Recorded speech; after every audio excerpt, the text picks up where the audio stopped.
नित्यानन्देश्वर परमशिवसमारम्भाम् नित्यानन्देश्वरि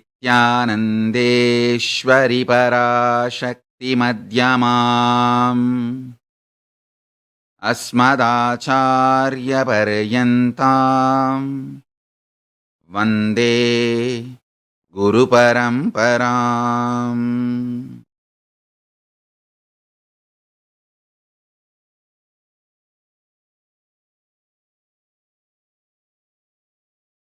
உங்கள் அனைவரையும் வணங்கி வரவேற்கின்றேன். ஆதி சைவம் சத் சங்கத்திற்காக உலகம் முழுவதிலும் இருந்து ஒன்று திரண்டிருக்கும் அன்பர்கள், சீடர்கள், பக்தர்கள் அனைவரையும் வணங்கி வரவேற்கின்றேன். கடந்த சில நாட்களாக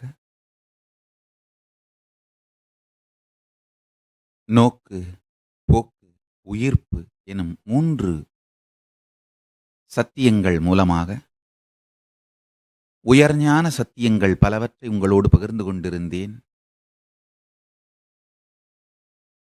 அதன் தொடர்ச்சியாக பிரபஞ்ச பெருவெளியின்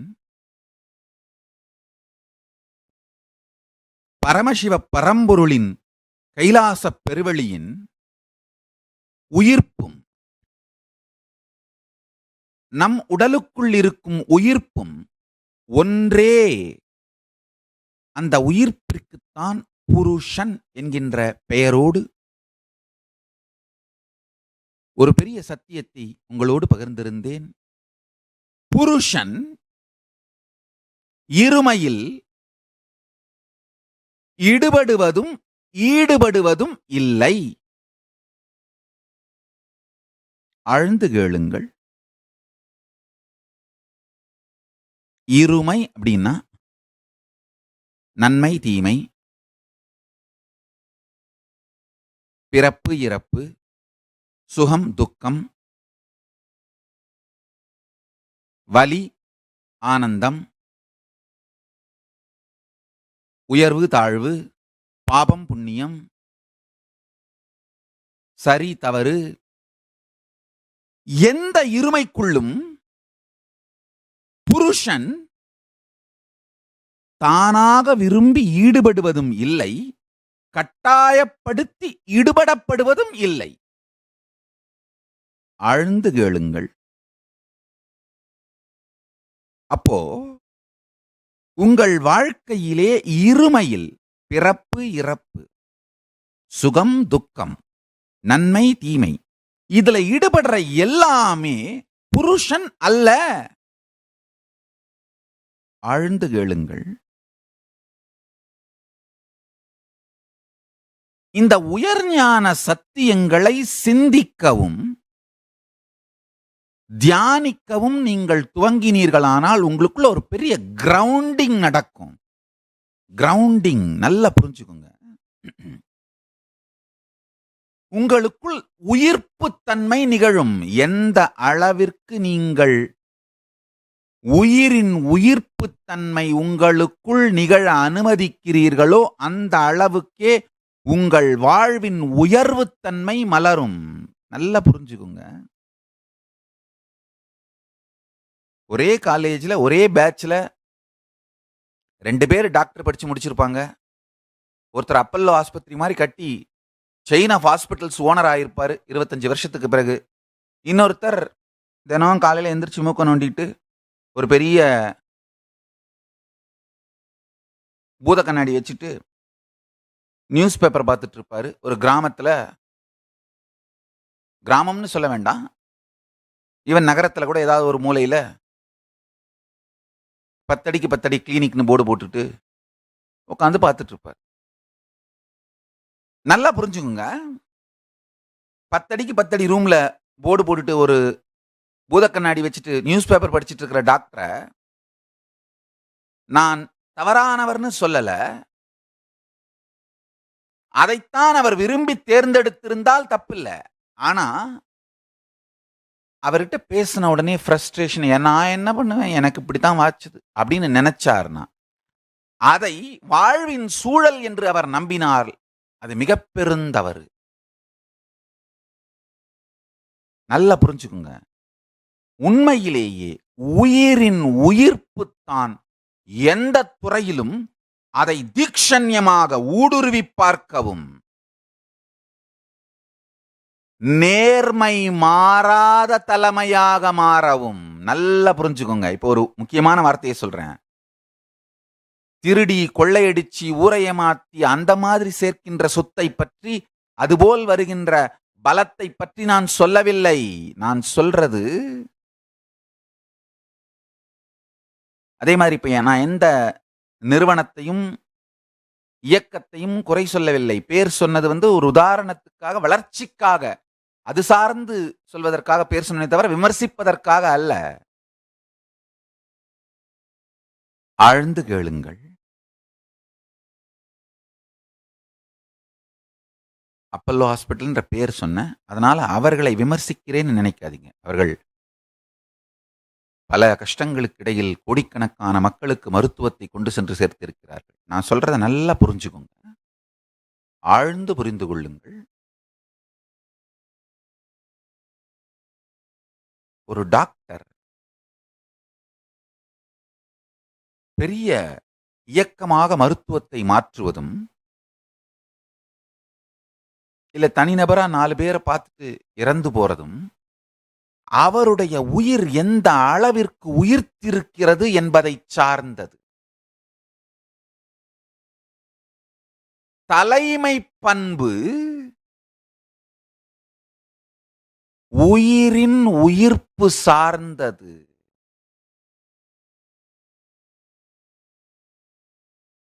அதிர்ஷ்டத்தால் தலைவர் பதவி வரலாம், ஆனா தலைமை பண்பு உயிரின் உயிர்ப்பால் மட்டும்தான் வர முடியும். உயிரின் உயிர்ப்பு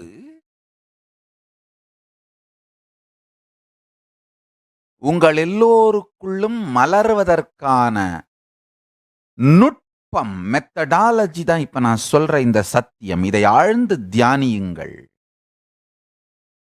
இந்த சத்தியத்துல ஒரு பெரிய இனிமை என்னன்னா, நீங்க பகல் நேரத்துல உட்கார்ந்து உங்க நேரத்தெல்லாம் வீணடிக்க வேண்டியதில்லை. ஏன்னா நம்ம எல்லாம் சொல்லுவோம், எனக்கு டைம் இல்லை, தியானம் பண்ண டைம் இல்லை, தியானம் பண்ண டைம் இல்லைன்னு. பேஸ்புக் நோண்டிக்கிட்டே இருக்க டைம் இருக்கும்.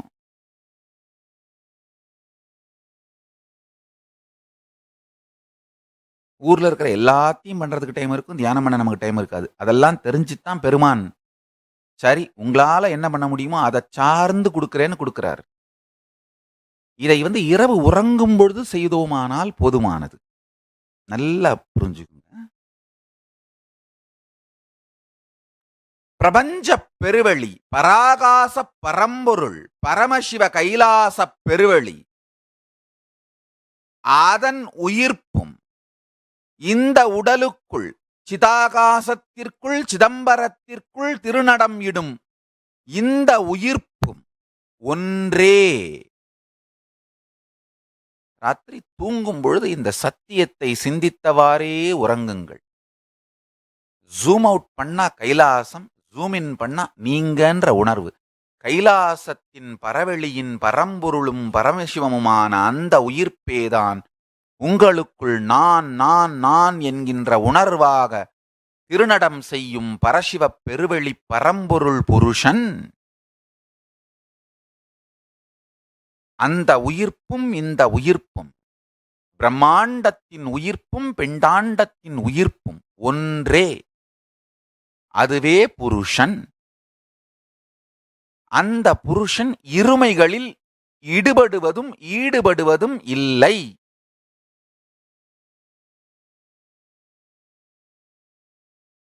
ஒவ்வொரு நாள் ராத்திரி தூங்கும் பொழுதும் இதை சிந்தித்தவாறே உறங்கிவிடுங்கள். அப்ப என்ன ஆகும்னா, உங்களுடைய கான்ஷியஸ்னஸ், புருஷன், உயிர் உணர்வு இரவு முழுவதும், தூங்கின நேரம் முழுவதையும் சமாதியாக மாற்றிவிடும். நீங்க தூங்கும் பொழுது மனச்சிக்கலில் மாட்டி இருந்தீர்களானால் அதுதான் நரகம். சுகமான கனவுகளை கண்டால் அது சொர்க்கம். பரமசிவ பரம்பொருளோடு கரைந்திருந்தால் அது சமாதி. தூக்கத்தை சமாதியாக்கும் தியான நுட்பம் இது. இந்த ஒண்ணே ஒண்ண ஒரு சின்ன பேப்பர்ல எழுதி பெட் பக்கத்துல ஒட்டி வச்சுக்கோங்க. எனக்குள்ளே உயிராக இருக்கின்ற சக்தியும் பிரம்மாண்டத்தின் உயிராக இருக்கின்ற பரமசிவ சக்தியும் இரண்டின் இருப்பும் ஒன்றே. ஒவ்வொரு நாள் இரவும் உறங்கும் போது இதை சிந்தித்தவாறே உறங்கினீர்களானால் உங்களுடைய குவாலிட்டி ஆஃப் த கான்ஷியஸ்னஸ், உயிரின் உயிர்ப்பு உயரும். உங்க செல்போனை சார்ஜர்ல போட்டுட்டு நைட்டு தூங்குற மாதிரி இந்த சத்தியம் அப்படிங்கிற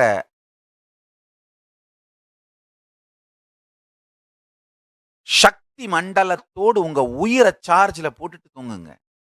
ஆழ்ந்து புரிந்து கொள்ளுங்கள். ஒரு நாள்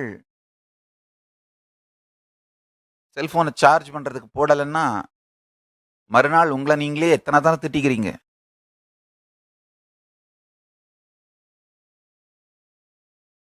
உங்களுடைய செல்போனை சார்ஜில் போடுறது ஒவ்வொரு நைட்டும் எந்த அளவுக்கு முக்கியமோ அதே போல உங்க உயிரை உயிர்ப்பு சக்தியில சார்ஜில் போடுங்க. நல்லா புரிஞ்சுக்கோங்க.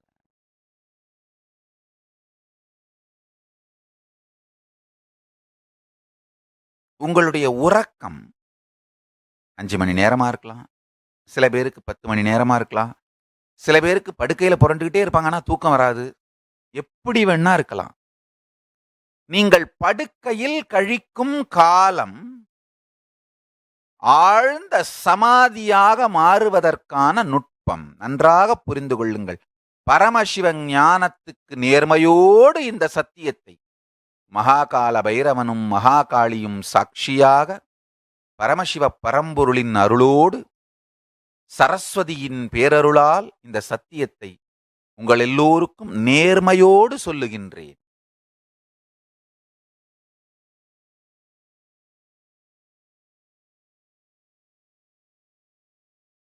ஆழ்ந்து உள்வாங்க. ஒன்றும் பெருசா கஷ்டமெல்லாம் பட வேண்டியதில்லை. ஐயே அதிசுலபம், ஆன்மவித்தை ஐயே அதிசுலபம்னு ரமண மகர்ஷி பாடினது சத்தியம். அந்த காலத்துல நந்தனார்னு ஒரு ஆதிசைவத்தின் பெருமையை சொல்லுகிற அழகான ஒரு திரைப்படம். ஒரு காலத்துல தமிழ் திரையுலகம் தெய்வீகமயமா இருந்தது. நந்தனார்னு ஒரு திரை, ஒரு சினிமா. ஐயே மெத்த கடினம். நான் அந்த சினிமா பார்க்கல, ஆனா தெருக்கூத்து வீதியில வீதியிலே தெருமுனை நாடகம்னு பண்ணுவாங்க. அங்க இந்த சைக்கிள் பெல் கப்பை தான் தாளமா உபயோகப்படுத்துவார்கள். அந்த மாதிரி ஒரு தெருமுனை பாடல் குழு அந்த பாட்டை பாடி இந்த பாடலை பாடி சின்ன வயசுல கேட்டேன். ஐயே மெத்தக்கடினம்னு நந்தனார் சொல்றதும் உண்மை. அது வேற ஆங்கிள் இருந்து, வேற போக்குல இருந்து சொல்றாரு. ஐயே அதிசுலபம்னு ரமண மகர்ஷி பாடுறதும் உண்மை. இந்த எளிமையான நுட்பம் இதை உள்வாங்கி தினந்தோறும் உறங்குகிற நேரத்துல மட்டும் நான் நான் என்று எனக்குள் உணருகின்ற நான், நானாகிய நான், இந்த பிரபஞ்சத்தின் நானாக இருக்கின்ற பரமசிவ பரம்பொருளும் இந்த நான், எனக்குள் நான் உணரும் நானும் ஒன்றே. எனக்குள் நான் என்று நான் உணருகின்ற ஒன்றும் பரமசிவ பரம்பொருளுக்குள் இருக்கின்ற நான் என்கின்ற உணர்வும் ஒரே புருஷனே.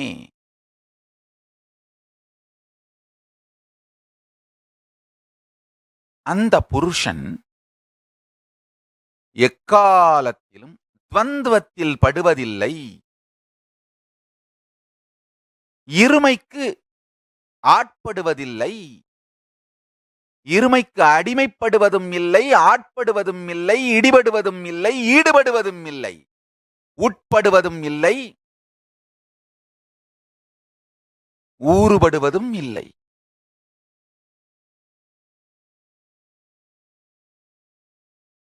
எதிர்பார்ப்பதும் இல்லை, ஏங்குவதும் இல்லை, ஐயப்படுவதும் இல்லை,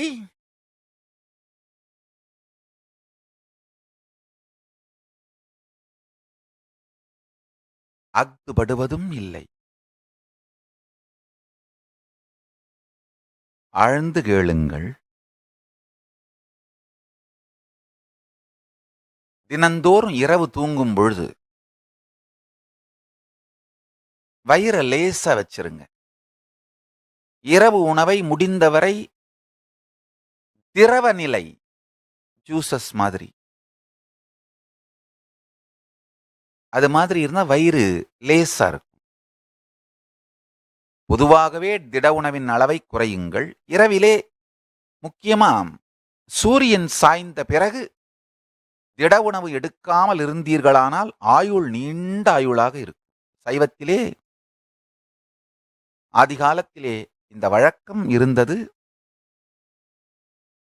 சூரியன் சாய்ந்த பிறகு திட உணவு எடுப்பதில்லை என்ற பழக்கம். இதுதான் ஜைனத்திற்கு சென்றது.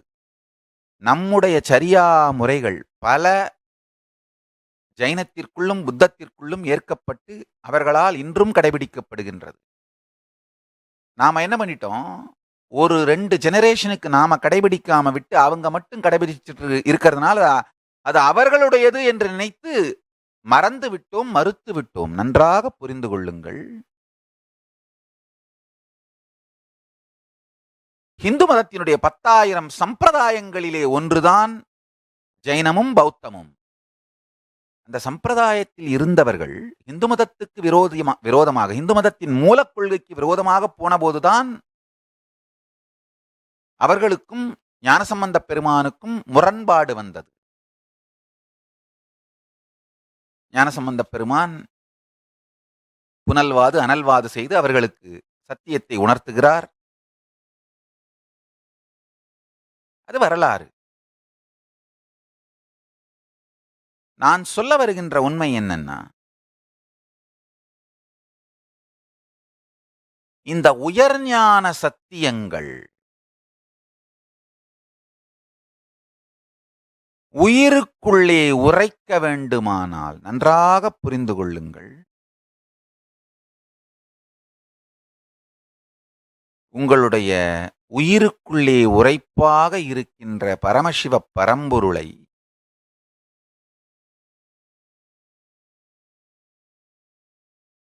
உயிரின் உயிர்ப்பாக மேலும் மேலும் பொங்கி மலரச் செய்தீர்களானால் துவைத்தம், விசிஷ்டாத்வைத்தம், சைவ சித்தாந்தம், அத்வைத்தம், சுத்தாத்வைத்தம், சிவாத்வைத்தம் என்கின்ற பல நிலையிலே பல்வேறு விதமாக சொல்லப்பட்டிருக்கின்ற எல்லாவற்றினுடைய உயிர்ப்பின் சாரமும் சுத்தாத்வைத சைவத்தின் சுகபோத அனுபூதி உங்களுக்குள்ளே மலர ஆரம்பித்துவிடும். அனுபூதிக்கு முக்கியத்துவம் கொடுங்கள். அனுபூதிக்கு முக்கியத்துவம் கொடுக்க கொடுக்க இந்த பல்வேறு சாஸ்திர சம்பிரதாயங்களிலே சொல்லப்பட்டிருக்கின்ற சத்தியத்தின் சாரமெல்லாம் புரிய துவங்கிவிடும். சக்கையை பிடித்தோரே சழக்கெனும் சண்டை செய்து வாழ்வில் வழக்கிலேயே பட்டு அழிந்தார். சாரத்தை பிடித்தோர் பரம்பொருள், பரமசிவ பரம்பொருள் அனுபூதி அடைந்து தன் வாழ்க்கையையே மலரச் செய்து தனக்குள் சுத்தாத்வைத சுகபோதத்திருக்கின்றார். நன்றாக தெரிந்து கொள்ளுங்கள். தலைவன்னா யாருன்னா, தனக்கு எதிராக நடத்தப்படுகின்ற சண்டைகளை கூட தனக்கு உதவியாக, துணையாக, தன்னுடைய பிராண்ட பில்டு பண்ணிக்கிறதுக்கு யூஸ் பண்ண தெரிஞ்சவன் தான் தலைவன். ஆழ்ந்து கேளுங்கள். நீங்க நினைக்கலாம், நந்தனார் சொல்ற ஐயே மெத்தக்கடினம் அதுவும் உண்மைங்கிறாரு. ரமண மகரிஷி சொல்ற ஐயே அதிசுலபம்னு சொல்றது அதுவும் உண்மைங்கிறாரே சாமி. நல்லா புரிஞ்சுக்குங்க. ஆதிசைவ வாழ்க்கை முறையான சரியாபாதத்தை பற்றிவிட்டால் ஞானபாதம் ஐயே அதிசுலபம். இந்த சரியாபாதம் வாழ்க்கை முறை, ஆதிசைவ வாழ்க்கை முறை, கொண்டை கட்டலும் கொட்டை கட்டலும் நீரு பூசலும் சிவபூஜை, இந்த வாழ்க்கை முறையை பிடிக்காவிட்டால் ஞானபாதம் ஐயே மெத்தக்கடினம். பிரச்சனையே என்னன்னா, நம்ம எல்லாருமே அறிவை மாத்திரம் திருடிக்கொண்டு வாழ்க்கை முறையை மறுக்கின்றோம். இந்து விரோத சக்திகள் மொத்த இந்து மதத்துக்குமே விரோதிகளா இருக்கிற கும்பல் பாத்தீங்கன்னா அதுதான் செய்வார்கள். நம்முடைய அறிவை திருடி விடுவார்கள். நம்முடைய யோகக்கலை, ஞானபாதத்திலே வருகின்ற பிரபஞ்சத்தை பற்றிய தெளிவான விளக்கங்கள், லோகங்கள், மண்டலங்கள், இந்த உயர் கால மண்டலங்கள், வெர்டிக்கல் டைம் ஜோன்ஸ், இது எல்லா நாலேஜையும் திருடிடுவாங்க. ஆனா நம் வாழ்க்கை முறையை வாழுகின்ற பக்குவம் அவர்களுக்கு இருக்காது. அது மட்டும் இல்லாம நாலேஜை திருடினதுனால நாம உயிரோடு இருந்தா என்னைக்காவது ஒரு நாள் அது நம்ம நாலேஜ்னு உலகத்துக்கு தெரிஞ்சிருன்றதால நம்மளை சாகடிச்சிடுறது. deadly combination of stealing and violently destroying. நல்லா புரிஞ்சுக்குங்க. ஒரு கும்பல் நம்முடைய அறிவை திருடிவிட்டு நம்மை கொன்றது, இன்னொரு கும்பல் மொத்தமா கொன்றுச்சு. இந்து மத விரோதிகள் எல்லாமே பாத்தீங்கன்னா நம்ம அறிவை பற்றிய இரண்டு கருத்தை அவங்களுக்கு இருக்காது. என்ன அறிவுடா இந்து ஸ்கிரிப்சர்ஸ், சாஸ்திரங்கள்ல வேற வேற வார்த்தையை போட்டுப்பாங்க, அவ்வளவுதான். ஃபண்டமெண்டலா மனுவோட பிரின்சிபிள்ஸை தாண்டி அட்மினிஸ்ட்ரேஷனே பண்ண முடியாது. எங்கேயாவது ஒரு இடத்துல சமூகம் சீர்குலையாமல் ஸ்டேபிளா நிலைத்து சட்டம் ஒழுங்கு அழியாமல் நீண்ட நெடிய 100 ஆண்டுக்கு மேல் நிர்வாகம் நடக்கிறதென்றால் அங்கு மனுவினுடைய பிரின்சிபிள்ஸ் தான் நடக்குது. அந்த பிரின்சிபிள்ஸ் டைரக்டாவோ இன்டைரக்டாவோ அடாப்ட் ஆகலன்னா அந்த சிவிலைசேஷன் 100 வருஷத்துக்கு மேல தாங்காது. ஆழ்ந்து கேளுங்கள்.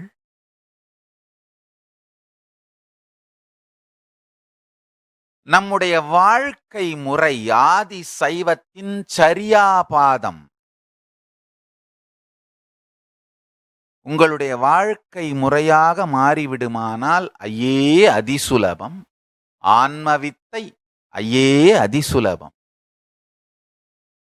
ஒண்ணுமே இல்லைங்கயா. உங்க மனசுக்கு பிடிச்ச ஒரு நபரோட 10 நிமிஷம் போன்ல பேசுனீங்கன்னா அன்னைக்கு ஃபுல்லா வாழறதுக்கே லைஃப் சார்ஜ் ஆயிடுறீங்க இல்லையா? ஆழ்ந்து கேளுங்க. மெத்தக்கடினம்னு சொல்றதும் உண்மை, அதிசுலபம்னு சொல்றதும் உண்மை. ஆகமங்களிலே பெருமான் சொல்லுகின்ற சரியாபாதத்தை, வாழ்க்கை முறையை ஏற்றுக்கொண்டால் ஞானபாதம் அதிசுலபம். வாழ்க்கை முறையை உள்வாங்காவிட்டால் ஞானபாதம் மெத்தக்கடினம்.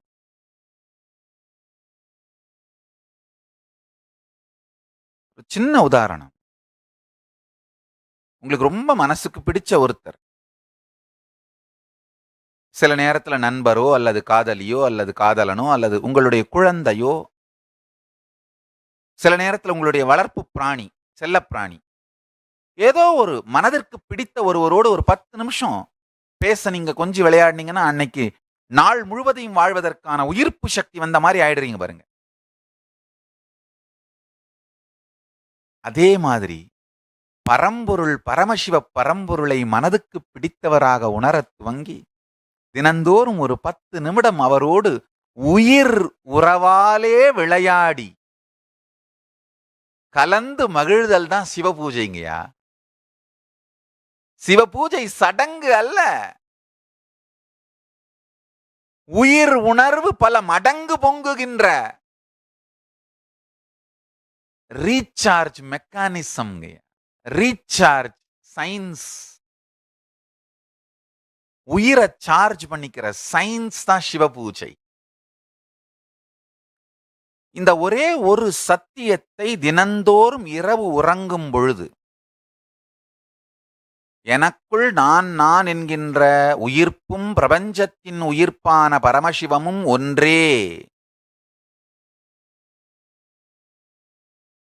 இதுவே பிரபஞ்சத்தின் இருப்பாக இருப்பதும் எனக்குள் இருப்பாக இருப்பதும் ஒன்றே, இதை தியானித்தவாறே உறங்கி விடுங்கள். சத்தியமா சொல்றேங்க, ரொம்ப எளிமையா, இது ரொம்ப சிம்பிளா இருக்கேன்னு இந்த சத்தியத்தினுடைய சக்தியை சந்தேகப்படாதீர்கள்.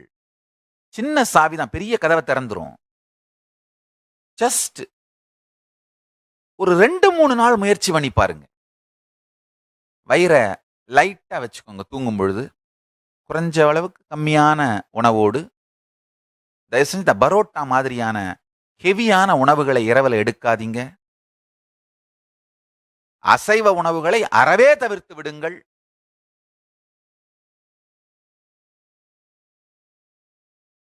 லைட்டான ஃபுட்டு, முடிஞ்சா 1 கிலோமீட்டர் நடை. தினந்தோறும் உள்ளூர் கோவில்ல அர்த்தஜாம பூஜைக்கு போயிட்டு வர்றதுன்ற பழக்கம் வச்சுக்கோங்கய்யா. கோயில் இல்லாத ஊர்ல குடியிருக்காதீங்க. தினந்தோறும் ராத்திரி அர்த்தஜாம பூஜைக்கு போய் தரிசனம் பண்ணிட்டு வந்துடுறது, காலையில திருப்பள்ளி எழுச்சிக்கு போயிட்டு தரிசனம் பண்ணி வந்துடுறது, உங்க வாழ்க்கையே மலர்ந்துடும். நான் பார்த்துருக்கேங்க திருவண்ணாமலையில.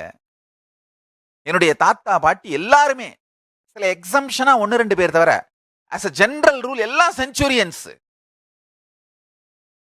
அந்த வாழ்வாங்க அவர்கள் வாழறதுக்கான ஒரே காரணம் ஆதி சைவ வாழ்க்கை முறை. அவங்க வாழ்க்கை முறையா போயிடுச்சு. ஏன்னா ராத்திரி பள்ளியரை பார்த்துட்டு பெருமானை பார்த்துட்டு வந்துதான் படுப்பார்கள், காலையில திருப்பள்ளி எழுச்சிக்கு போயிடுவார்கள். என்ன வாழ்க்கை! ஆஹா! ஆலயம் இல்லாத ஊரிலே குடியிருக்காதீர்கள். தினந்தோறும்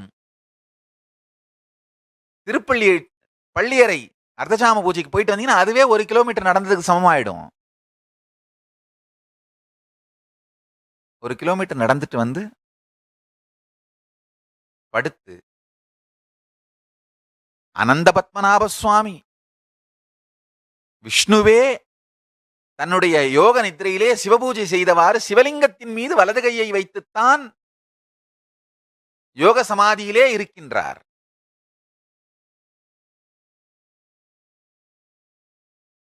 படுக்கையிலே படுத்து எனக்குள் இருக்கும் உயிர்ப்புணர்வும் பரமசிவ பரம்பொருளாக இருக்கின்ற உயிர்ப்புணர்வும் ஒன்றே என்று சிந்தித்தவாறே தூக்கத்தில் லயிச்சிருங்க. இந்த ஜூம் அவுட் ஆகிறது கைலாயம் வரை ஜூம் அவுட் ஆகும். ஜூம் அவுட் ஆனா கைலாசம் ஸ்பேஸ்ல பரமசிவமாக இருக்கின்ற இருப்பு தான் ஜூம் இன் ஆகும்போது உங்க ஸ்பேஸுக்குள்ள நீங்களாக இருக்கிறீர்கள். அது அந்த புருஷன் பிறப்பிலும் இறப்பிலும் படுவதில்லை. சில நாள்கள் இதை தியானித்து பாருங்க, உங்களுடைய தூக்கத்தின் குவாலிட்டி எங்கேயோ போயிரும். உடம்பிற்குள்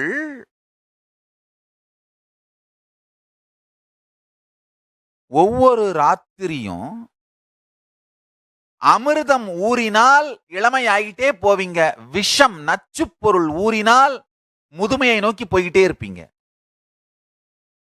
நீங்க ராத்திரி உங்களுடைய உணர்வு எந்த மன அமைப்பிலே சிக்கிக் கொண்டிருக்கிறது அப்படிங்கிறத வச்சுதான் உடம்புக்குள்ள நச்சு பொருள் உருவாகுமா அல்லது அமிர்தம் உருவாகுமான்னு முடிவாகும். ஒரு சிக்கலான நைட் மேர்ல பயந்த ஒரு உணர்வுல உங்க மனசு சிக்கி கிடந்ததுன்னா காலையில எந்திரிச்ச உடனே டயர்டா இருப்பீங்க. ஏன்டா வாழ்க்கைன்னு தோணும். ஏன்னா உடம்பு முழுக்க நச்சு பொருளாக கிரியேட் ஆயிருக்கும்.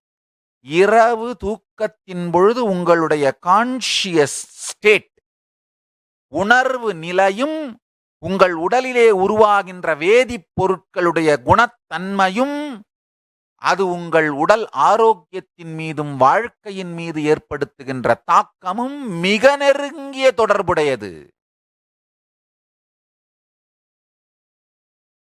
தூக்கத்தை சமாதியாக மாற்ற கற்றுக்கொண்டீர்களானால் வியாதி இல்லாமல் இருப்பது மட்டுமல்லாது என்றும் இளமையோடு காயகல்ப நிலையிலேயே வாழலாம். நல்லா ஆழ்ந்து புரிஞ்சுக்கோங்க. இரவு முழுவதும் சமாதி நிலையிலே இருக்க மனம் பழகிவிட்டால் உடம்புக்குள்ள இனிமையான ஆழ்ந்த அமிர்தம் ஊறும். நச்சையே நஞ்சையே கலந்தா கூட மரணம் வராது. எப்படியும் உடம்பு அந்த நச்சு பொருளை வெளியேற்றி விட்டு தாக்கு பிடிச்சிரும். ஆழ்ந்து கேளுங்கள், இதை அனுபவத்திலிருந்து சொல்லுகின்றேன். இது போன்று நீங்களும் உடலையும் உயிரையும் முதுமையும் நோயும் மற்ற பிரச்சனைகளும் வராமல் காத்துக்கொள்ளுகின்ற இந்த அறிவியலான காயகல்பயோக அறிவியலையும் அனுபூதியாக அளித்திருக்கின்றார்கள். என்னே பெருங்கருணை, என் ஐயன் பெருங்கருணை, பரமசிவ பரம்பொருளின் பெருங்கருணை. ஹிந்துக்கள் என்னுடைய பொட்டன்ஷியாலிட்டியை கண்டுபிடிக்கிறதுக்கு முன்னாடியே ஹிந்து விரோதிகள் கண்டுபிடித்து விட்டார்கள். நான் உயிரோடு இருக்க அனுமதிக்கப்பட்டால் ஹிந்து மதத்திற்கு எவ்வளவு பெரிய மறுமலர்ச்சியை ஏற்படுத்தி விடுவேன் என்பதை இந்துக்கள் கண்டுபிடிப்பதற்கு முன்பாக இந்து விரோதிகள் கண்டுபிடித்து விட்டார்கள். அதுதான் மொத்த பிரச்சனையுமே. பல பேர் என்கிட்ட கேட்கறது உண்டு, ஏன் சாமி உங்களை சுத்தி இவ்வளோ கான்ட்ரவர்சிஸ், இவ்வளோ கான்ட்ரடிக்ஷன்ஸ், இவ்வளோ கான்ஃபிளிக்ட்ஸ், இவ்வளோ சச்சரவுகள், இவ்வளவு பிரச்சனைகள்? ஒரு ஞானி, ஒரு அவதார புருஷன் சச்சரவுகளுக்கு அப்பாற்பட்டவராக இருக்க வேண்டாமா? நல்லா புரிஞ்சுக்கோங்க. இந்துக்கள் என்னுடைய முக்கியத்துவத்தை, தேவையை, நான் இந்து மதத்திற்கு செய்ய போகின்ற மிகப்பெரிய மறுமலர்ச்சி பங்களிப்பை, என்னுடைய இம்பார்ட்டன்ஸ, என்னுடைய பொட்டன்ஷியாலிட்டியை, சாத்தியக்கூறை இந்துக்கள் புரிந்து கொள்வதற்கு முன்பாகவே இந்து விரோதிகள் புரிந்து கொண்டார்கள். அதனால என்னை இல்லாமல் செய்வதற்கு என்னவெல்லாம் முடியுமோ அதெல்லாம் செய்தார்கள். உடலை என்றென்றும் அழியாது நாம் விரும்புகின்ற காலம் வரை உடலுக்குள் ஆரோக்கியமாகவும் ஆனந்தமாகவும் இளமையோடும் வாழுகின்ற காயகல்ப யோகம் எனும் அறிவியலையும் அளித்து அருளினார்கள். இந்த அறிவியலைத்தான் உங்கள் எல்லோருக்கும் பகிர்ந்து கொள்ளுகின்றேன். அந்த அறிவியலின் ஒரு பகுதி தான் இப்ப நான் சொல்ற விஷயம். இரவிலே உறக்கத்தின் போது உங்கள் உடலுக்குள்ளே சுரக்கின்ற வேதிப்பொருட்கள், ஹார்மோன்ஸும் கெமிக்கல்ஸும் மிகுந்த முக்கியத்துவம் வாய்ந்தவை.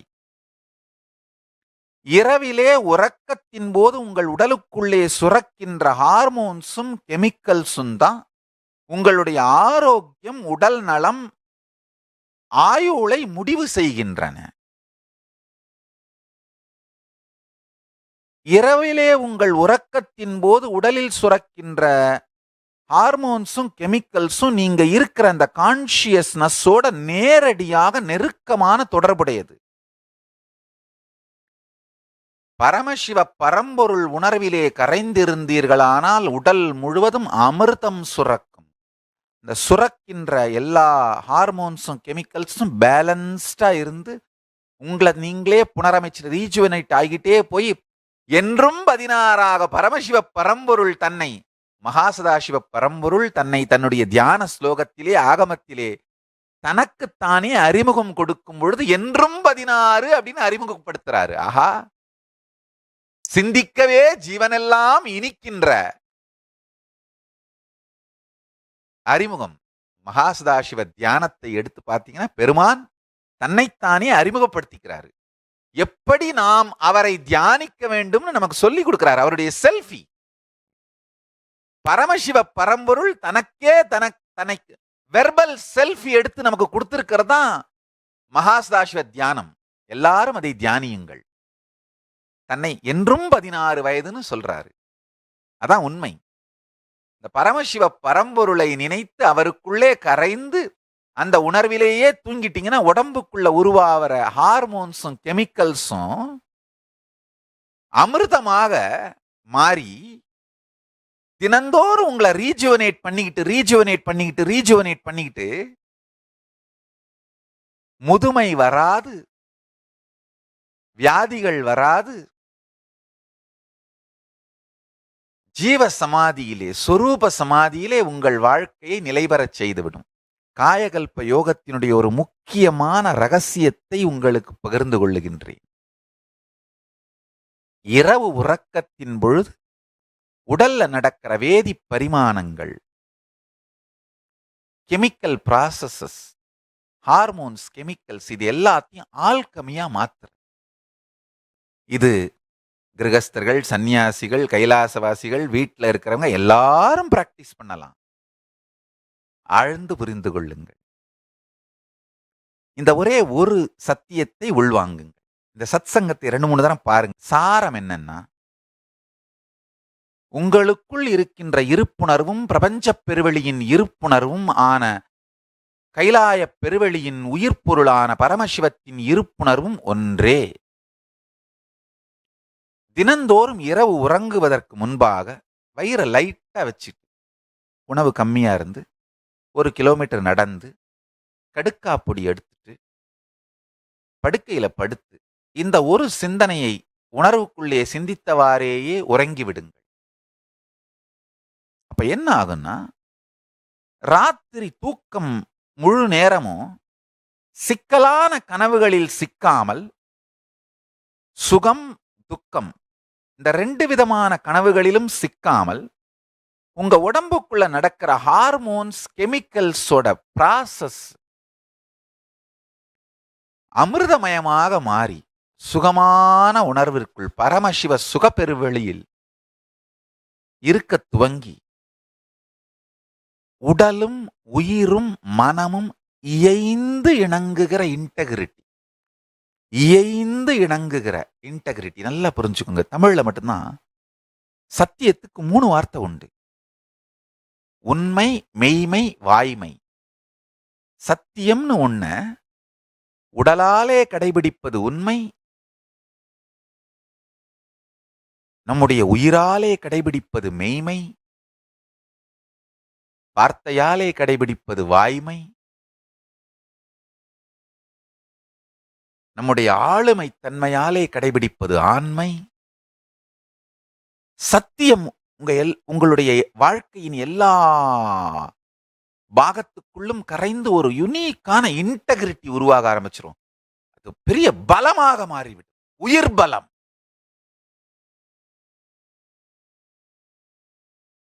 இந்த உயிர் பலம் பெற்று பரமசிவ பரம்பொருள் மகாசதாசிவ தியானத்திலே, ஆகமத்திலே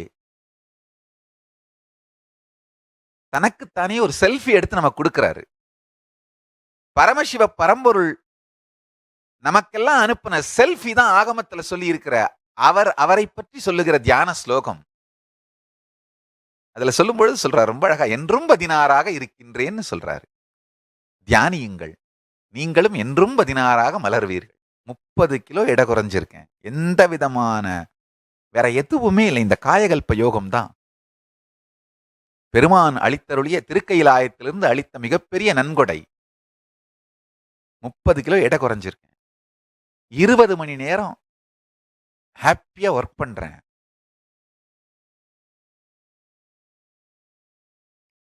கம்ப்ளீட்டா ஹீல் ஆயிடுச்சு. உடம்பு சுத்தமா ஆரோக்கியம் ஆயிடுச்சு.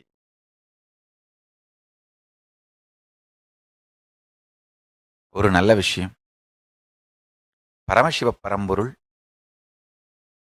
காப்பாற்றி விட்டது. பரமசிவ பரம்பொருளின் பேரருளாலே காலபைரவனும் மகாகாளியும் நம்மை காத்து விட்டார்கள். சாக விடவில்லை. அது மட்டுமல்லாது சாகா கலையும் அளித்தார்கள். அதனால் நான் சாக மாட்டேன். என்னதான் இருந்தாலும் ஓஷோ மாதிரி ஒரு பெரிய மகா புருஷர், எவ்வளவு பெரிய பர்சனாலிட்டி. பழிக்கிறது யாரை வேணா எப்ப வேணா எப்படி வேணா பழிச்சுட்டே இருப்போங்கய்யா. பழிக்கிற லூசுங்க அவங்க வாழ்க்கையில மற்றவங்க யாருக்காவது ஏதாவது நல்லது பண்ணியிருக்காங்களான்னு பாருங்க.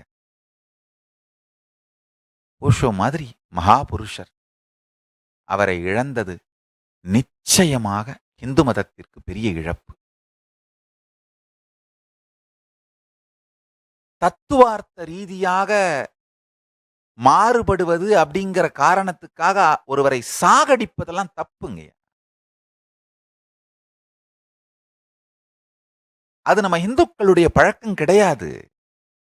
தத்துவார்த்த ரீதியாக மாறுபடுவது இதெல்லாம் வாழ்க்கையோட சகஜம்.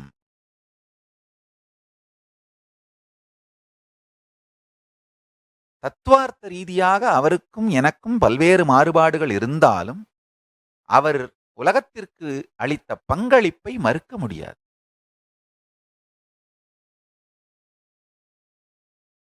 விஷம் வைத்துக் கொள்வதையெல்லாம் ஏற்றுக்கொள்ள முடியாது. அவருடைய பக்தர்கள், அவருடைய அன்பர்களை பற்றி யோசிச்சு பாருங்க. தன்னுடைய குருவை இழந்து விட்டார்கள். என் பக்தர்களுக்கும் சீடர்களுக்கும் குருகுலத்து குழந்தைகளுக்கும் சன்னியாசிகளுக்கும் நான் சொல்ல விரும்புவது இதுதான். இந்த தரம் நாம தப்பிச்சிட்டோம், நாம ஜெயிச்சிட்டோம். என்னை சாகடிக்க முடியவில்லை, கவலைப்படாதீர்கள், இதை கொண்டாடுங்கள். நான் உயிரோடு இருக்கின்றேன். அது மட்டுமல்ல, நீண்ட காலம் வாழ்வதற்கான அறிவியலையும் பரமசிவ பரம்பொருள் அளித்து விட்டார். ரொம்ப நாள் இருக்க போறேன். நாம் எல்லோரும் என்றென்றும் பரமசிவ பரம்பொருளை சிந்தித்து சுகித்து வாழ்வோம், ஆனந்தத்தோடு வாழ்வோம். ஆல்போல் தழைத்து அருகுபோல் வேரூன்றி மூங்கில் போல் சுற்றம் சூழ பெருமான் புகழ்பாடி வாழ்வோம். நாம் எல்லோரும் நித்யானந்தத்தில் நிறைந்து, நித்யானந்தத்தில் மலர்ந்து, நித்யானந்தத்தில் கரைந்து, நித்யானந்தமாகிட ஆசீர்வதித்து முடிக்கின்றேன். நன்றி. ஆனந்தமாக இருங்கள்.